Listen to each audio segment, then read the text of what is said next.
Bonjour les amis, bienvenue sur cette première pastille vidéo de cette série consacrée aux 5 lois de proximité, c'est-à-dire les dimensions, les 5 dimensions des médias pour un passage en médias, pour pouvoir bien faire face à la presse, pour pouvoir être un bon interlocuteur vis-à-vis des journalistes, que ce soit de la presse écrite, de la radio, de la télévision, de l'internet, etc.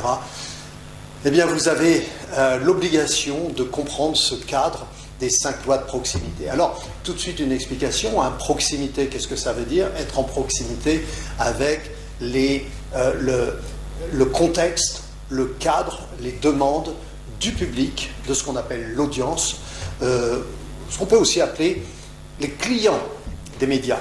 Les médias ont des clients, une chaîne de télévision a des clients, Arte par exemple a ses clients, qui ne sont pas ceux de M6 ou qui ne sont pas ceux de France 3, qui ne sont pas ceux de TF1, etc., ou de France 24 ou encore CNN International, qui ne sont même pas encore les mêmes clients que ceux de CNN Europe. Donc vous voyez des dimensions qui sont un cadre par rapport à un public des clients. Et c'est en cela que ces dimensions sont importantes, ces dimensions de proximité avec les clients des médias sont importantes, parce que si vous ne répondez pas aux demandes de leurs clients, eh bien, vous n'aurez pas la place devant leur caméra ou encore sur leur papier, sur le papier journal, et moins encore sur une radio. Donc il est important de les connaître, de les utiliser. Là, ce que je vous propose dans cette série de pastilles vidéo, c'est déjà de vous sensibiliser à ces dimensions qui ne sont pas des dimensions quotidiennes évidentes pour nous. Alors, la première dimension, c'est celle du temps, ou plutôt des temps médiatiques. Notre focus aujourd'hui, c'est le temps principal des médias, c'est-à-dire le présent. Les médias collent au présent, c'est ce qu'il faut se mettre dans la tête. Parfois, on revient sur du passé parce qu'il faut remplir l'espace médiatique, mais ce qui est important, c'est vraiment le présent, la nouvelle qui tombe, l'élément inattendu, le sensationnel du maintenant. C'est maintenant, c'est le temps médiatique.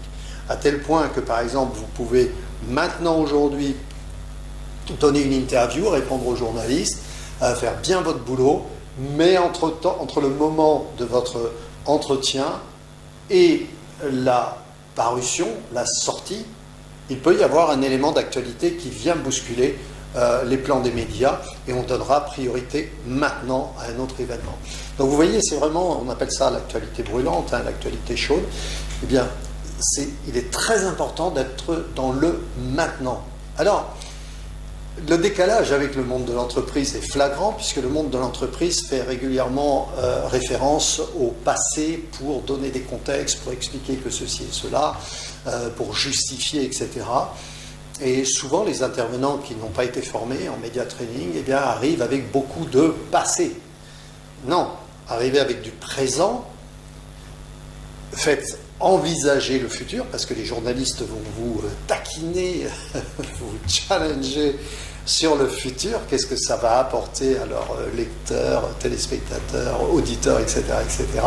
Donc, le présent pour le futur, et éventuellement aller faire un petit tour dans le passé, mais sortez-en très très vite, ce n'est pas ce qui intéresse les journalistes. Donc voyez-vous, c'est ce côté présent, avec les conséquences, les implications pour le futur qui sont... ces 2 temps-là qui sont importants, avec le présent au centre. Bon, c'est une habitude à prendre, c'est de l'entraînement, ça ne vient pas du jour au lendemain, il faut travailler sur ces messages là-dessus, toujours mon présent vers le futur. Très très important. Voilà, notre première dimension, le temps. Essayez d'être sensible à ça, et encore une fois, vraiment j'insiste là-dessus, je vous le confirme, le temps des médias est complètement à l'opposé du temps de l'entreprise en termes de message. On est vraiment directement dans le présent. Allez, on se retrouve très vite pour une nouvelle pastille vidéo, ce sera la deuxième, et ce sera sur la deuxième dimension de proximité, loi de proximité des médias, et ce sera la dimension des territoires, la géographie des médias, elle aussi très différente de celle qu'on connaît dans notre quotidien. Allez, je compte sur vous Comptez sur moi.